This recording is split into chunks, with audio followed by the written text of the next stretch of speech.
சீனாவின் பொருளாதார சக்தியான குவாங்டாங் மாகாணம் கண்கவர் வான்வழி ஒளிக்காட்சிகள் முதல் உயிர்காக்கும் அவசரகால நடவடிக்கைகள் வரை அன்றாட நகர்ப்புற மற்றும் தொழில்துறை வாழ்வில் ட்ரோன்கள் மற்றும் அடுத்த தலைமுறை வான்வழி வாகனங்களை ஒருங்கிணைப்பதன் மூலம் அதன் பொருளாதாரத்தை வேகமாக முன்னேற்றி வருகிறது.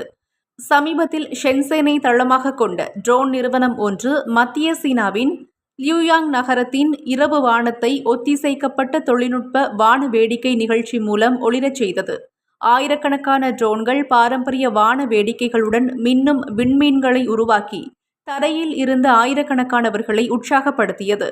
இதுபோன்ற ட்ரோன் மூலம் இயங்கும் காட்சி ஷென்சென் நகரத்தின் வானத்தையும் ஒளிரச் செய்துள்ளது.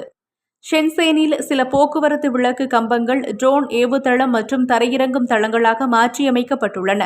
வான்வழி காவலாளிகள் என்று அழைக்கப்படும் ட்ரோன்கள் நகர மேலாண்மை மையங்களுக்கு நிகழ்நேர போக்குவரத்து தரவை அனுப்பும் முக்கிய வீதிகளில் தினமும் ரோந்து செல்கின்றன.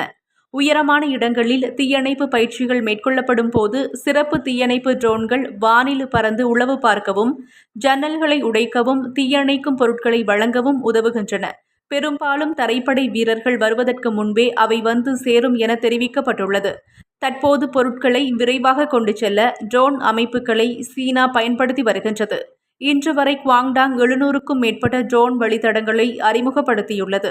பயிர்களுக்கு மருந்து தெளித்தல் முதல் கடல்சார் ஆய்வுகள், பொது பாதுகாப்பு மற்றும் அவசர மருத்துவ விநியோகம் வரை பல்வேறு தேவைகளை பூர்த்தி செய்ய ட்ரோன்கள் பயன்படுத்தப்படுகின்றன.